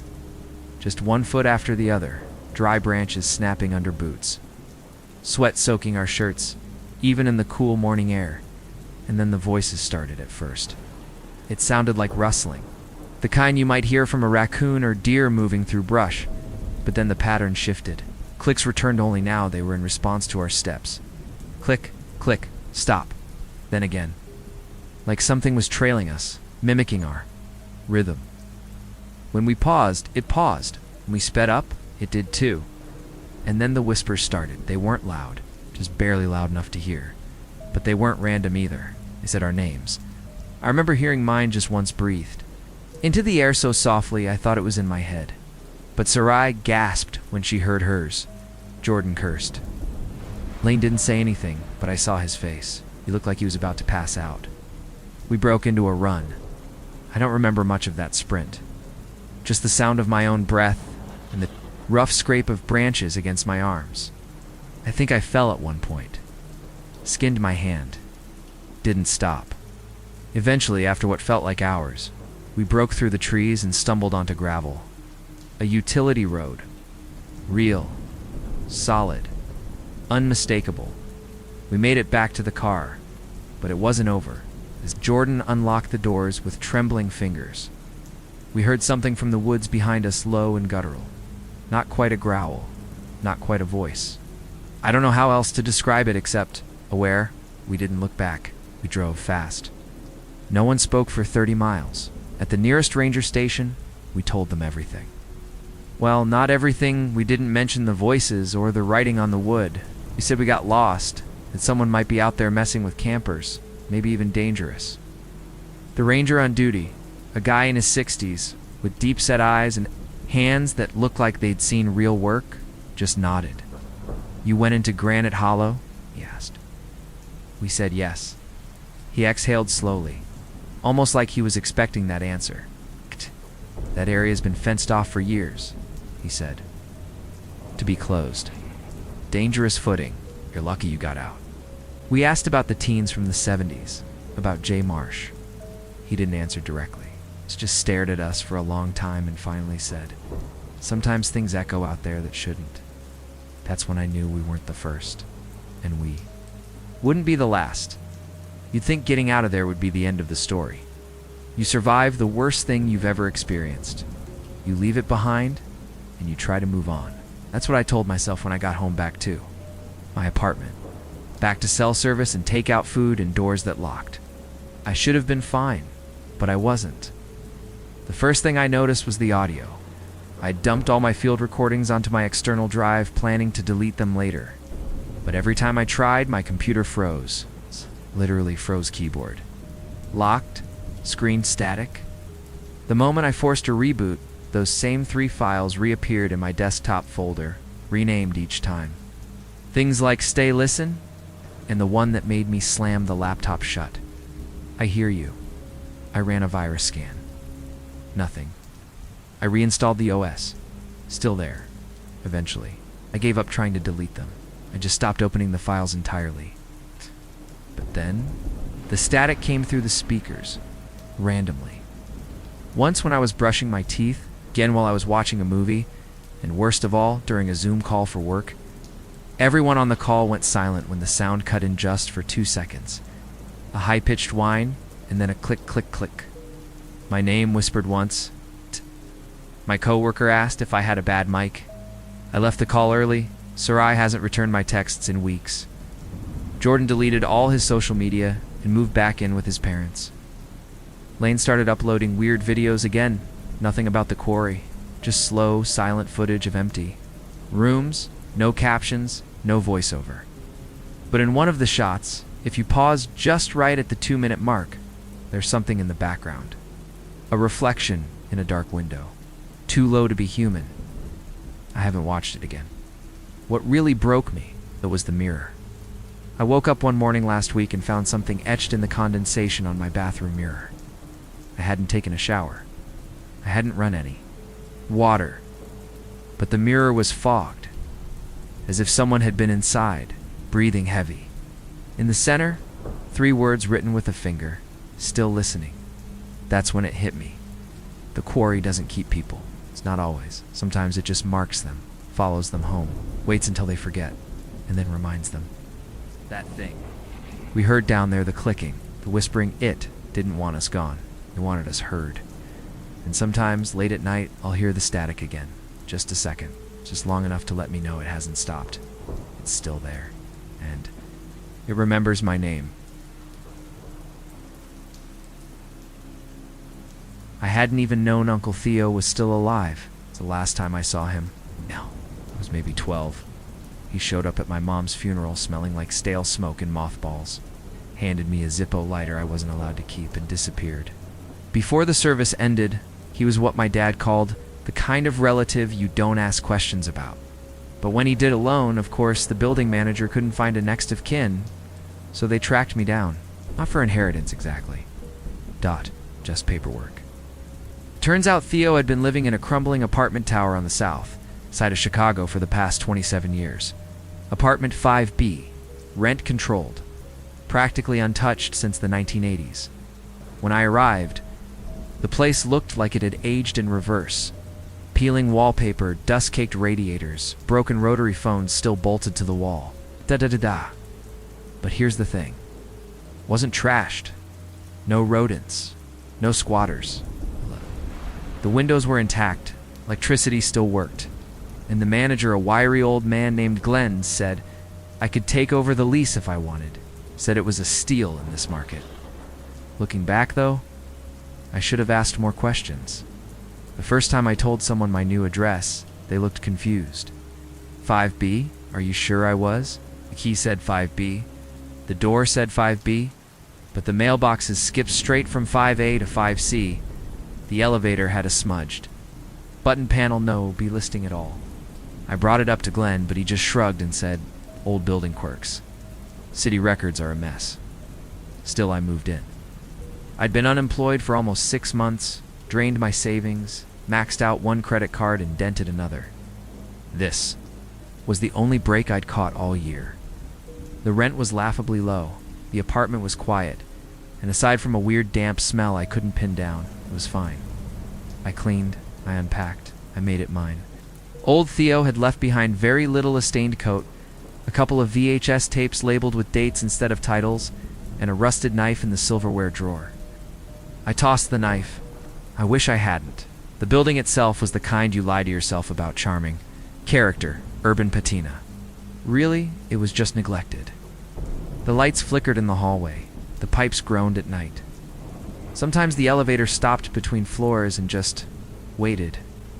But I got used to it. I told myself this was just part of starting over. But then, things started going missing. Not big things. Nothing I could justify reporting. A USB drive, a pair of socks, a spoon. Always something small enough to doubt myself over. I thought maybe I'd misplaced them. Maybe I was just tired. I didn't sleep well those first few weeks. The walls were thin, and sometimes I could hear footsteps in the hallway after midnight's low, dragging ones. It always stopping at my door. I brought it up to Glenn again. He didn't blink. Just said, "We don't rent 5 bites out normally. Maybe the old place is just adjusting to new blood." He said it like a joke. I didn't laugh. I waited a week before going through the rest of Theo's stuff. I told myself it was out of respect, but really, I didn't want to know what kind of man he'd turned into in those lost decades. But curiosity gets under your skin, especially when you're alone in a place that doesn't quite feel like it belongs to you. So one night, I poured a drink, pulled the old army trunk from the closet, and opened it. Inside were 5 notebooks, stattered, soft-edged, yellowing from age. They weren't journals exactly, more like obsession journals, paragraphs spiraling into margins, dates scratched out and rewritten. The entries were filled with strange phrases. The wall breathes at 3:19 a.m. Soundless footsteps aren't silent, they just echo later. The closet is deeper than it should be. Don't measure it. There were sketches, too rough, charcoal outlines of the apartment, but not quite this version. Different. Layouts. Furniture that didn't match. And always, somewhere on the page, a black smudge that he never labeled. Just a thick, pulsing blotch where no details survived. One entry made my stomach twist. I've stopped using the mirrors. It's not me looking back anymore. I found the tapes again, too. I'd set them aside thinking they were old home movies or maybe some bad 90s TV he recorded off cable. They weren't labeled like anything I recognized. It's just strings. Of numbers, probably dates written in ballpoint pen. I dug out my old VCR from storage and hooked it up to my TV. The first tape was grainy, nearly black and white. It looked like a static shot of Theo's apartment, this same living room, but darker, somehow. He was just sitting there in a chair, staring at the camera, not speaking, not blinking. Then, slowly, the static crept in from the edges, and something moved behind him. I turned it off. Later that night, I started pacing, trying to shake the feeling the tape had left behind. That's when I noticed it's something off about the closet. I don't know why I checked. Maybe I just wanted to prove to myself it was all in my head. But I grabbed a measuring tape from my toolbox and measured the depth of the closet from the inside. Then stepped back and measured the same distance from the outside wall. The numbers didn't match. There were at least 3 extra feet inside that shouldn't have been possible. I ran my hand along the back panel, tapping the center. Gave a little hollow. I got a screwdriver and pried gently until the board popped free, revealing a dark gap behind it. Not quite a crawl space, more like a cavity between walls that had no reason to exist. I aimed a flashlight inside. At first, it looked empty. Then I saw a bundle of fabric and paper wrapped tightly with frayed twine. Pulled it out with shaking hands. Inside were dozens of photographs, most so water damaged they were almost blank. But one was perfectly preserved. It showed the door to my apartment, 5B's, lightly open, with a pale hand reaching out from the crack. No face, just the hand and the open mouth of the room beyond. In the corner of the photo, written in Theo's handwriting, were 4 words. "It wants out again." The first real moment I couldn't shake off happened 3 nights after I found the photos. I was brushing my teeth when the light above the mirror flickered, sputtered, and went out. No big deal, I figured the bulb had just finally given out. But then, as I turned to leave, the hallway bulb blinked. Then the one in the kitchen. Then the bedroom. One by one, in sequence, as if something were moving through the apartment, snuffing them out. By the time I reached for the front door, everything was dark. Not normal dark, complete dark. Like someone had laid a thick blanket over the apartment and pulled it tight. I fumbled for my phone, turned on the flashlight, and just stood there, not sure what I was even waiting for. Eventually, the power came back. No pop, no buzz. Just light steady, humming, back to normal. I told myself it was just faulty wiring. The building was ancient. These things happen, but things kept happening. I'd go to bed with the closet door shut and wake up to find it open. Not wide, not swinging, just open enough that you'd notice it in the corner of your eye. Started locking it, even wedging a chair under the knob. It worked for a while, until one morning when I found the chair moved, the door ajar, and all of my shirts turned inside out on their hangers. That's not something I could have done by accident. I started keeping a journal, not like Theo's notebooks, just a record of when things happened, to prove to myself I wasn't losing my grip. One night I stayed up late reviewing some freelance edits on my laptop. At 2:04 a.m., I made a note that the heater kicked on even though I'd turned the thermostat all the way down. At 2:17 a.m., I heard a noise from the vent like someone whispering. I wrote that down too. The next morning when I opened my laptop, a new video file was sitting on my desktop. I hadn't created it. I hadn't downloaded anything. But there it was. rec_0204am.mov. It was 6 minutes long. Silent, black and white. The shot was static angled from the hallway, aimed at my bedroom door. I have no camera that can record that angle. I watched as I walked into the frame, barefoot, blank-faced, and opened the closet door without looking inside. Just stood there, staring. Then slowly, I turned my head to face the hallway, toward the camera, toward me. I haven't watched it again. The next day, I unplugged every electronic in the apartment, reset the Wi-Fi, changed all my passwords. It didn't matter. New files still showed up. Always labeled by time. Always showing things I didn't remember doing. Sometimes I wasn't alone, and every time, the footage ended the same way. The camera panned slowly to the closet.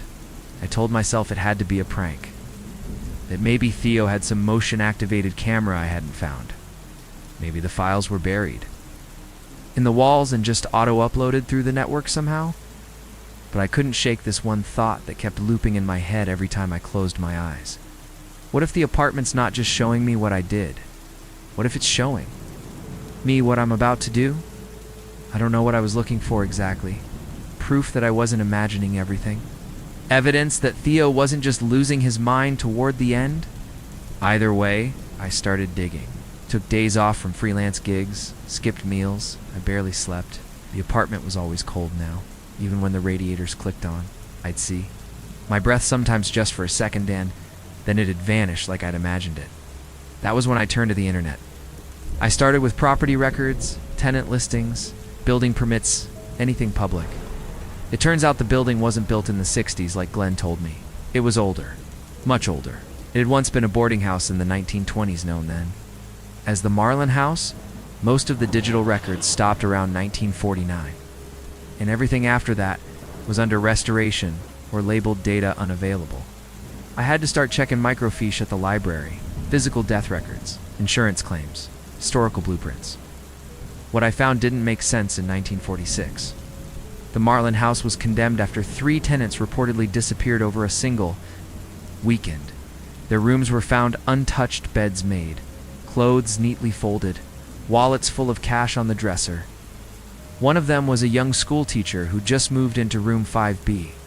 Another was a minister, the last, according to a coroner's report, was found days later in the wall between 2 rooms, curled into a fetal position, asphyxiated. There was no physical entrance to where the body was discovered. The building changed hands 5 times over the next decade. In each case, renovations stalled. In each case, the owners filed noise complaints about pipes or settling walls. One even sued the city over what he described as a breathing noise in the floorboards. All of them eventually abandoned the project. I looked into permits for that unit specifically. 5B didn't show up in any modern floor plans. In fact, recent surveys of the building only listed 7 units on that floor. I was living in a unit that shouldn't exist. I tracked down a man who used to work maintenance for the building in the late 80s. His name was Ruben. And he answered my Craigslist message only after I offered $100 and promised not to record anything. We met at a diner just outside the city, and he didn't even touch his coffee. Just stared at me and said, "You're in the middle unit, aren't you? The one with the furnace line that doesn't connect?" I nodded. He told me there used to be a crawl space that ran behind that wall. Dead air, they called it. Number. Pipes, no wires, just hollow space that didn't lead anywhere. Every time they sealed it, it opened back up. Plaster wouldn't dry right, lights wouldn't stay on. He He quit after one winter when he swore he saw footprints coming from the sealed space to the hallway. He told Glenn, and Glenn told him, "Don't ask, don't follow." He never went back. That night, I went home and checked the VHS tapes again. I hadn't touched them since the last viewing, but something pulled at me. The next tape was labeled October 14th, 1993. It was Theo again, but this time, he wasn't alone. There was someone or something, just off camera. You never see it, but Theo keeps glancing at it, talking under his breath. The audio is warped, but you can catch words. It waits, he says. It wants the middle one. And then he laughs, not like it's funny, but like he's already gone, in the background for just a second. The camera picks up movement in the mirror behind him. It's me. There's no real way to describe the moment when you stop wondering if you're imagining things and start knowing you're not. For me, it was the third night in a row I woke up on the bathroom floor, mouth full of blood, a jagged cut down my arm that hadn't been there when I went to bed. I stopped drinking days before. No pills, no sleepwalking history, just the sound of my own name whispered from the other side of the vent, and then the sudden absence of memory. I should have known better than to stay. The apartment didn't just feel off anymore, it was wrong. One night I opened the door to the linen closet and found a wall of bricks where towels used to be. Another night I walked into the kitchen and realized, too late, that the window was gone. There was nothing but wall. When I turned around too, leave. The door back to the hallway had vanished too. Just for walls, no exits. I don't remember getting out. That's the part that kept happening. I'd be trapped fully undeniably, and then I'd wake up in bed, clothes changed, bandages wrapped around wounds I didn't know I'd tended. One morning I woke up with dirt under my fingernails and a matchbook from a bar I hadn't. Been 2 and over 10 years? I still don't know how it got there, or what I did while I was gone. It wasn't just me anymore. The guy in 5A Travis, I think, stopped me in the hall one day, eyes wide, voice shaky. He asked if I'd been playing music at 3 a.m. I told him no. He nodded too quickly, then said, "I heard voices. From your apartment, but like old ones. One sounded like a radio host. The other one sounded like it was in my head." He was gone the next morning. Glenn claimed he moved out, but I saw his shoes still in front of his door. A pizza delivery flyer jammed under the handle. That night I dreamed of someone pounding from inside the walls, screaming my name. The walls started to breathe. Not metaphorically. Not poetically. They expanded, contracted. I'd wake up to see the plaster rise and fall like lungs. I thought I was losing my mind until I filmed it. I set up my phone on a chair across the room, aimed at the back wall. I hit record. When I played it back, the footage didn't show breathing. It showed a face, behind the drywall, pressed so. Hard against the surface, you could see the outline of a mouth, a nose, 2 wide, lidless eyes. The face didn't move. It just stared at me. I tried to leave that night. Packed a bag, threw on my shoes, didn't even lock the door. But when I opened it, the hallway wasn't the hallway. It looked like a photograph of the hallway. Flat, dim, like someone painted it from memory, but forgot to add depth. I stepped forward and hit cold. Hard wall where the open space should have been. The apartment wouldn't let me go. And in the silence, just before the lights went out again, I heard something shift inside the closet, like something unfolding. Itself. Waking up. I tried everything, every ridiculous, half-baked thing I used to laugh at when I saw it on those cable ghost hunting shows. I drew chalk lines across the baseboards, left salt in front of every door. Burned sage I bought from a Botanica down on 61st. I even reached out to a paranormal group I found on Reddit. 3 teenagers with night vision cameras and homemade EMF detectors. They came once, stayed 20 minutes, said nothing. One of them cried on the way out. They never returned my texts. Looking back, though, I should have known that none of it would work. This wasn't a ghost. It wasn't even haunting me the way a spirit might. It was deeper, older, like it belonged to the space, like it was the space. Something watching through the drywall, breathing through the vents, slipping through time like it was just another hallway. And I was the trespasser. Theo's journals became my only map. I read them obsessively, hunting for patterns. certain words repeated often: circle, offering, mirror, mirror, mirror. There were drawings to symbols. I didn't recognize at first. Then I realized some of them matched the ones etched into the inside of the closet door, carved so faintly into the wood that you could only see them when the light hit just right. I copied them in charcoal onto butcher paper, taped it to the floor in the living room, and tried to recreate what I thought was a banishment ritual. I said Theo's phrases out loud, lit candles at the points. He burned a shirt he'd left behind. I stood in the middle of the circle and demanded it leave. The apartment laughed. Not out loud, not audibly, but I felt it. A shift in the air. A joyless, thick amusement that crawled up my spine and set my teeth on edge. The candles snuffed themselves out one by one. My phone screen cracked without being touched. The paper I was standing on began to curl and blackened, smoking from the inside. I ran. Locked myself in the bathroom and sobbed on the floor like a kid. That night I didn't sleep. I didn't move. I just waited. And then the closet opened. No sound. No warning. I saw it from the crack in the bathroom door, just a slow inching open, as if someone was waiting until I looked. I didn't. Not fully. I couldn't, but I saw the handprint it left on the hallway wall. 5 long smudged streaks. Not like paint or blood, but like something oily. Something that soaked into the plaster. When I wiped it with a towel, the mark stayed behind. Etched. Scorched. Permanent. The TV flickered on around 3:30 a.m. All the outlets were unplugged. I'd made sure of it. But there it was, static. A thin line running across the center of the screen. Then Theo's voice, whispering, garbled, distant. "You can't close the door once it knows your name," I screamed. I don't remember what I said. Just noise, pleading, maybe even praying. I trashed the apartment, punched the walls until my knuckles split, tore open the closet and screamed into it like I could scare it back. I don't know how long I raged, but eventually, I collapsed in the hallway and passed out. When I woke up, there was something on my chest. A final notebook. Not in the trunk. Not on the shelf. I would have seen it before. This one was smaller, leather-bound. Pages warped from water damage. Inside, Theo's handwriting had changed. Less careful. Erratic. The final pages described what I'd always feared. He knew the presence couldn't be removed. He hadn't tried to banish it. He tried to trap it. And worst of all, he didn't know if it had worked. I moved out.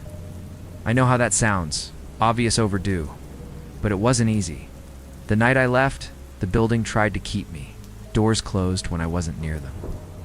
The elevator stopped between floors and wouldn't move. My phone shut down completely. But I got out. I forced myself out. I took only what I could carry. And never looked back. I even left the tapes and the notebooks behind, everything Theo had left. Burned a few pages just to be safe. I signed a lease across the city. New place, brighter, smaller, 3rd floor, wide windows. The kind of apartment that has personality, but no history. I didn't tell anyone my new address. I even used a friend's name to register the mailbox, just to be extra cautious. And for a few days, it worked. I slept through the night. No breathing walls, no blackouts, no whispers from the vents. But then it started again. Little things at first. My reflection not quite matching my movements. A delay. A pause in the blink. Then audio glitches when I recorded videos on my phone. Tiny distortions. Like voices layered beneath mine. I'd be watching an Instagram story I filmed, and just for a moment I'd hear Theo's voice behind me, saying it waits. Final straw was the camera roll. I had been scrolling through photos late, one night, and found a new album. Unlabeled. 37 black and white stills. All grainy. All showing me asleep in bed from a high angle. My window doesn't open wide enough for anyone to climb in. I don't own a security camera. I deleted them, but the album came back the next morning. 38 images now. Looking back, though, maybe I was marked the moment I opened that closet. The notebook I burned, sitting on my coffee table right now. Water-warped leather. Same cracked spine. I tried throwing it away 3 times. I left it in a garbage bin 5 blocks from here and walked home.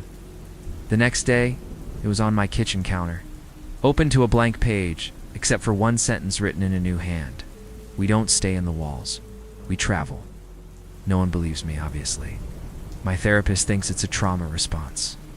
Maybe he's right. Maybe all of this is a psychotic break, a spiraling delusion.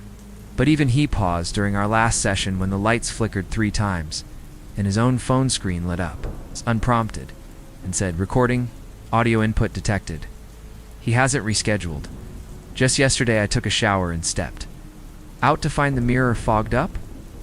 I don't usually use hot water long enough for that to happen, but there it was. Thick steam, dripping streaks. And in the center, perfectly drawn like a finger had written it seconds before, were 3 words. You brought it. No, I'm not in 5B anymore, but it doesn't matter. Apartment 5B was never just a room, it was a door. And I opened it. The funny thing about desperation is how fast it makes you stop asking questions. I was down to my last $500 when I found the ad. Rent was lat again. My credit cards were maxed. I was crashing on my cousin's couch in Tucson, trying not to wear out my welcome, which I knew had a fuse shorter than he let on. I hadn't worked in months. Audio engineering gigs had dried up, and the freelance world was a minefield of empty promises and ghosted invoices. I'd even applied. 2 jobs I had no business touching: fast food, warehouse overnight shifts, dog walking, you name it. No calls back. It's just silence and bills. So when I saw the listing, I didn't blink. Nighttime radio host wanted no experience necessary. Isolated location, housing provided. That last part sold me. I clicked and saw one blurry photo of a tiny radio booth, a rundown trailer beside it, and desert stretching out in every direction. It looked like a bad horror movie setup, but I didn't care. I needed something, anything, to get away, to get stable. Besides, I had the skills. I'd run college radio for 2 years before everything fell apart. I knew soundboards, mics, FM frequencies. They needed a warm body to read weather and play classic rock to passing truckers. I was their guy. The station was called KZTZ 103.3 FM, and it sat just outside Alamogordo, New Mexico, off a stretch of Highway 70 that locals apparently called Dead Mile. I only found that part out later. The initial phone interview was short and weirdly impersonal. No video, no introductions, just a woman with a monotone voice reading off rules. There's no guests in the booth, no recording outside your shift. Never shut off the equipment entirely. And always log incoming transmissions, even if they're garbled. I should have asked more questions then. I should have walked away. But all I heard was that they'd wire me. $300 up front for gas, and another $1,200 at the end of the first week, housing included, meals covered. We understand this job requires flexibility, the woman had said. You'll be alone during overnight hours. Just keep the station active. I packed my duffel that night and hit the road by morning. The drive out was nothing special. Just heat, cracked pavement, and endless sky. The desert has a way of making you feel like you're shrinking, like the world is stretching itself thin and you're just a moving no one's ever going to find again. When I finally spotted the tower, a skeletal thing jutting out of the sand, I pulled over and sat in the car for a while. Engine humming, nerves kicking in. The trailer was even worse up close. Rust at the seams. It's a lock that looked like it had been changed too many times. But the door opened without effort, and inside was clean, spooky clean, like no one had touched anything in years. But somehow dust had never settled. The radio booth was to the left, glass window facing the highway, with an old-school microphone and rack-mounted cassette deck. Kind of gear you don't see anymore unless someone's hoarding antiques. A single desk lamp cast pale light over the soundboard, and above it all, a faded sticker on the wall read, KZTZ, the last voice you'll ever hear. Probably a joke. Hopefully. I dropped my bag, sat in the chair. The place smelled like warm plastic and something slightly burnt like fried circuitry. But the board lit up the second I touched it. Green bars, orange dials. The mic buzzed softly, ready. Looking back, though, should have seen it coming. The isolation wasn't the job's only feature. It was the requirement. Because once you start hearing voices that aren't yours, echoing back in your own tone, late at night over empty airwaves, ... Being alone is the only way to survive. Her name was Marlene, and she was the only other person I ever saw on site. She arrived an hour after I did, in a dull white pickup that had seen better days. She wore oversized sunglasses, even indoors, and didn't bother with small talk. No handshake, no welcome. Just handed me a manila folder that looked like it. Had been sitting in a drawer since the early 90s and said, "Read it. Don't skip the red pages." That folder, it wasn't a manual. It was more like a warning disguised as policy. Taped inside the front cover was a typed list titled Transmission Protocols, Rev. 4. It wasn't long. Things like never. Respond to repeat voices. If a caller gives a time or date from the past, disconnect immediately. Do not read numbers aloud unless part of approved script. Keep the door to the booth closed from 10 p.m. to 4 a.m. When I asked her what any of it meant, she just shrugged. "It's all been there since before me," she said. "Hey, don't pay me to explain." That was the only time she used the word they. Never found out who they were. Ever got a company name, no HR contact, not even a proper pay stub. Just envelopes with cash. Like I was part of something nobody wanted a paper trail for. She wouldn't step into the booth either. Stopped right at the edge of the threshold and pointed. Hours on. Feed runs off a timer, but you can override it. Keep the music going and check the logbook every half hour. When I pressed her about the logbook, she looked tired. That's the only way I can put it. Like whatever was in there had worn her down over time. "You'll know when to write," she said. "Trust me." After she left, I sat in that chair and opened the logbook. The first half was boring enough. Song titles, timestamps, DJ shifts that ended in 1987, but near the back the handwriting changed. Sloppier, uneven. Notes like, "Voice again." Same phrase. "Not alone, not alone, not alone. No caller ID." I heard a copy of my last broadcast and delay mic was off. "Don't let them use your name." I told myself it was a prank. That the last guy who worked here had a flair for the dramatic. Or maybe it was Marlene, trying to haze new hires. But as the sun went down and the shadows lengthened across the booth, something about the building itself began to press in, like it was waiting. I started the feed around 10 p.m. A mix of blues and old rock, same loop they'd provided on cassette, a real playlist. Just enough sound to keep the transmitter from going quiet. The moment I flipped the switch, the speakers gave off a soft hiss, not just white noise, but something layered. I thought it was a grounding issue, maybe a bad cable, so I adjusted the board. But the sound stayed.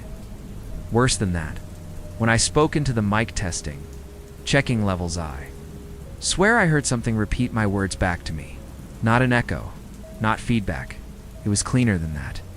To clean, there was this half-second delay. I'd say, "Welcome to KZTZ. You're listening to the Midnight Set." And then quietly, from the monitors, my voice would whisper back, "You're listening to the Midnight Set." But I hadn't hit record. I wasn't on delay. The weirdest part? When I stopped talking, the soundboard kept moving, like someone else was breathing through the mic. No voices, not yet. Just presence. Just listening. That first night dragged. I logged the time, the songs, kept the mic open for weather updates, even though no one was calling. I remember glancing out at the highway, just a line of black stretching forever, no lights, no cars.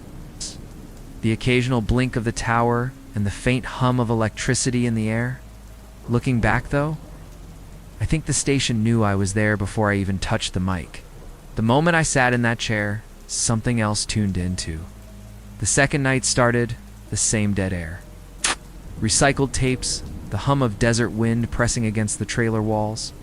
But around 1:17 a.m., just as I was writing down a time code for a static interruption, the phone light blinked. No ring. Just a single red LED flash, slow and steady. I froze. No number. No location. Just the word incoming. I hesitated. then picked up. At first, there was nothing, just static, the kind you'd expect from a line left open too long. But then, a breath. Sharp. Shallow. Like someone was inches from the mic but didn't want to speak. I said hello. Twice. Nothing. I was about to hang up when a voice whispered, "You already said this." The line went dead.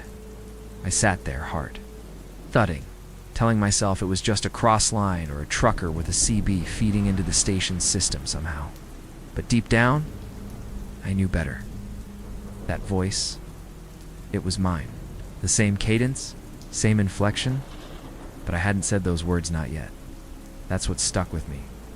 I checked the logbook. The last few pages had entries from someone I hadn't seen. Before initials are L, dated from 1986. One of them read, "Phone rang." Heard my own sign off, but I hadn't done it yet. Be careful with mirror phrases. Mirror phrases. That term kept echoing in my head. It made me flip to the red pages Marlene told me not to skip. They weren't rules anymore, not really. They read more like countermeasures.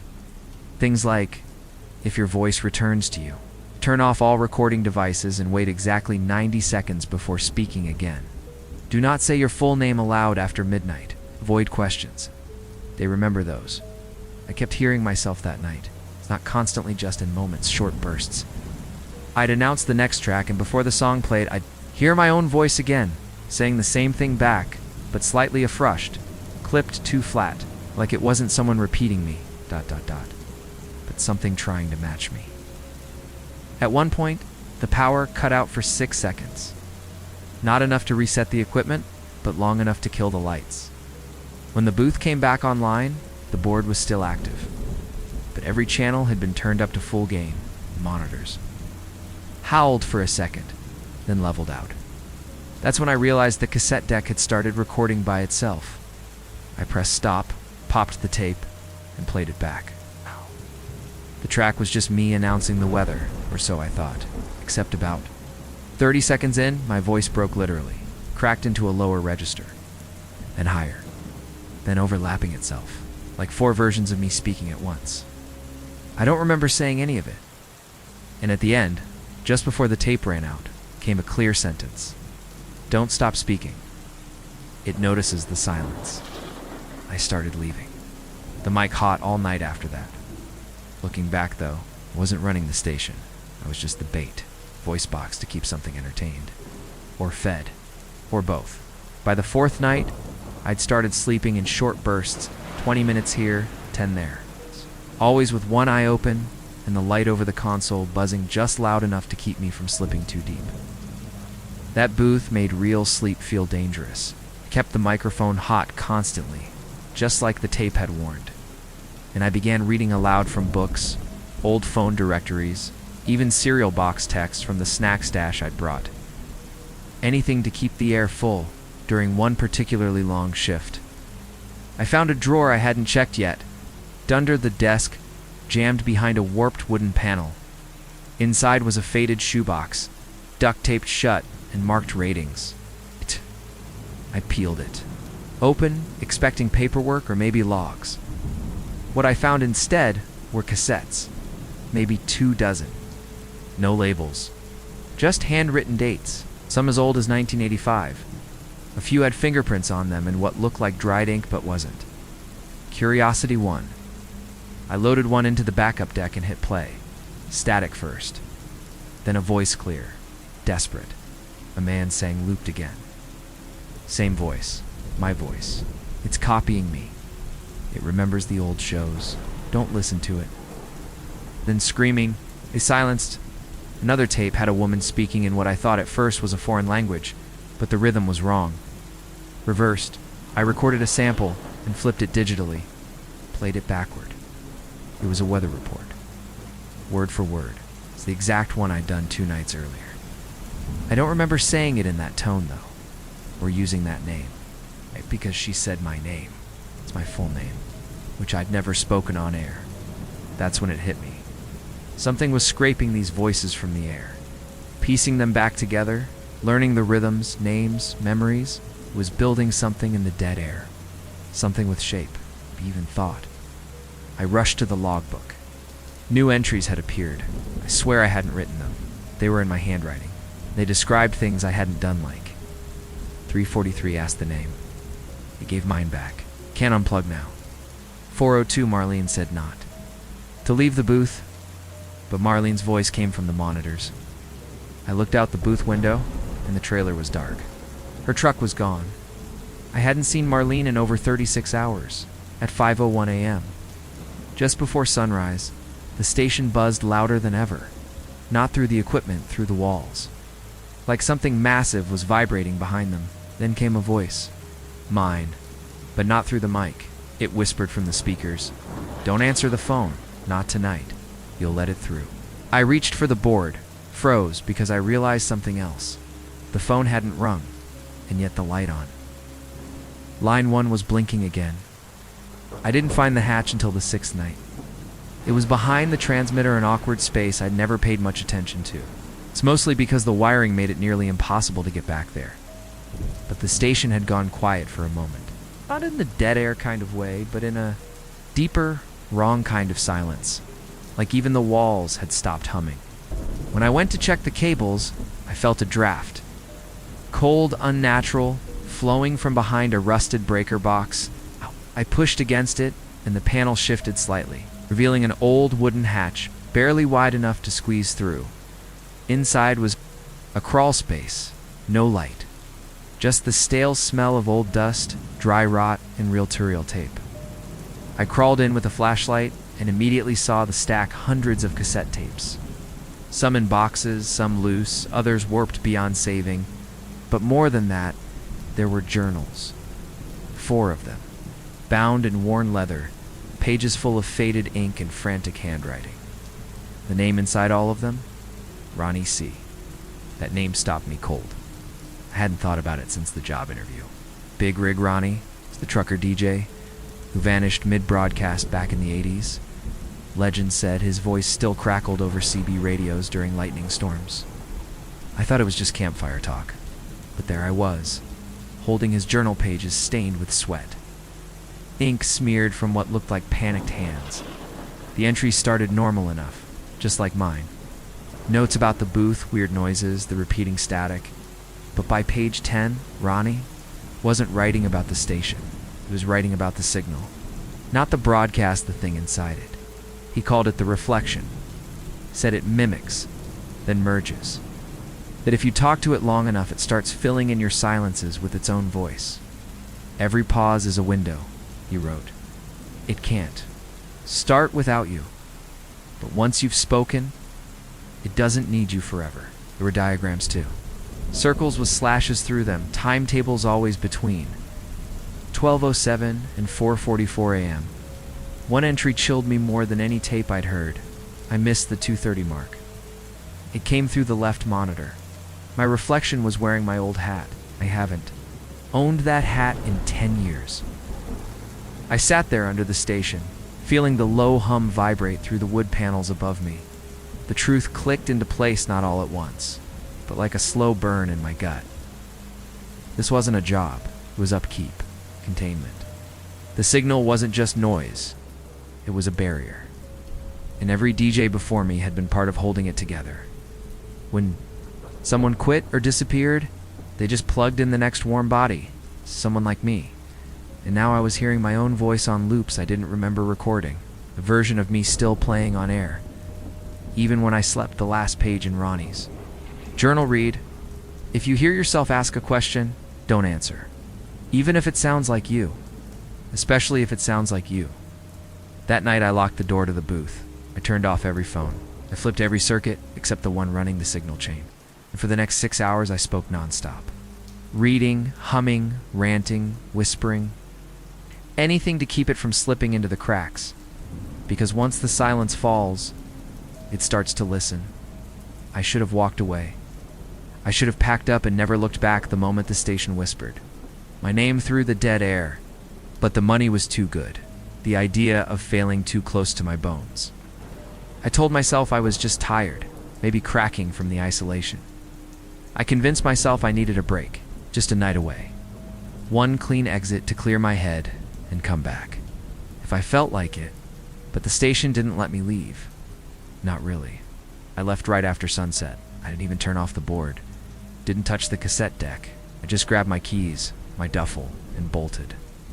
Marlene's truck was still missing, so I assumed she wasn't on site. For a moment, I even imagined she had abandoned me on purpose, some sadistic rite of passage. I drove west. No destination. Just the open road, gas tank half full, CB off, radio dead silent, about an hour in. I passed a rusted green highway sign for Route 70, mile marker 227. It was tagged with graffiti. Ronnie lives in white spray. Paint. I laughed nervously and kept driving. Then maybe 30 minutes later, I passed it again. Same sign, same spray paint, same coyote chewing at something near the shoulder. That's when it hit me. I hadn't made a turn. I hadn't looped back. But the desert had. I stopped, climbed out, and looked around. Same flat stretch of road, same distant hills, same station tower, just barely visible on the horizon behind me, blinking once every 12 seconds like a slow, watching eye. I tried to take a different exit. Dirt road, unmarked. The truck stalled 10 minutes down. I walked. Every direction felt wrong. Like the world had bent around the station, keeping it at the center, when I finally dragged myself back hours later. The booth was on. Something had cued a tape, and it was my voice on air. But I never recorded that message. I listened. Shaking. I heard myself talking about the night sky, the smell of ozone before a storm, and something about watching yourself sleep. My own voice said, "He'll be back by sunrise. He always comes back." Then a second voice joined, soft, feminine, but warped, like it was speaking through water. I couldn't understand the words, but I felt them. They slithered up the back of my neck like cold air from a cellar. One phrase came through clearly. "You asked the question, now wait for the answer." I ran into the booth, pulled the tape only to find the deck empty. I looked at the broadcast timer. The feed was live. My hands were trembling so bad I couldn't even switch off the mic. Didn't sleep that night. I didn't eat. I didn't talk, but the station still played my voice. Words I hadn't spoken yet. Thoughts I hadn't even had. And somewhere behind them, layered so faintly, I could only catch it in the hiss, was breathing. I wish I could say I had some clever plan, some great act of courage that let me break free from that place. But the truth is, I cracked. I couldn't take another night of my own voice saying things I hadn't thought yet. I couldn't take another minute of hearing someone else whisper behind the static, so I did the only thing I could think of. V destroyed everything. It started with the cassette archive. I dumped every tape into a plastic bin, poured gasoline on them from the backup generator stash, and lit them right there in the lot. The flames reached 6 feet high, black smoke curling up into the dry air. I thought I heard something inside the fire, faint screams, maybe feedback, or maybe just my own panic. I didn't wait to find out.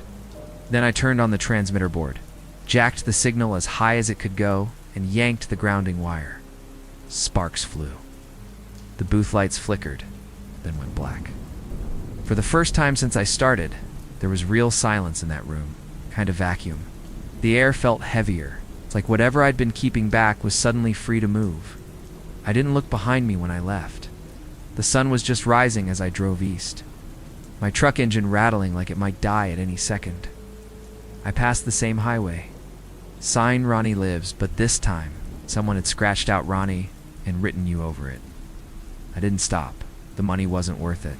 The contract, the quiet, the illusion of a simple job, none of it. I haven't told anyone where the station is? Not really. Even if I did, I doubt they'd find it. That stretch of road twists differently now.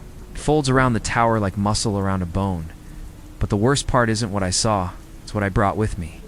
At night, when everything's still, I hear it again. Not loud. Just under the hum of the fridge, or the whine of a power line, or the crackle of a ceiling light. A voice, my voice, telling a story I don't remember living. Sometimes I find notebooks on my desk in my handwriting, pages I don't recall writing, Broadcast logs. I haven't turned on a radio since last week. A microwave started beeping at 3:44 a.m. every night. Always at 3:44. I unplugged it. It still beeped. Looking back, though, I realize now the signal wasn't just broadcasting out. It was calling in. And eventually, it found the right frequency. Me.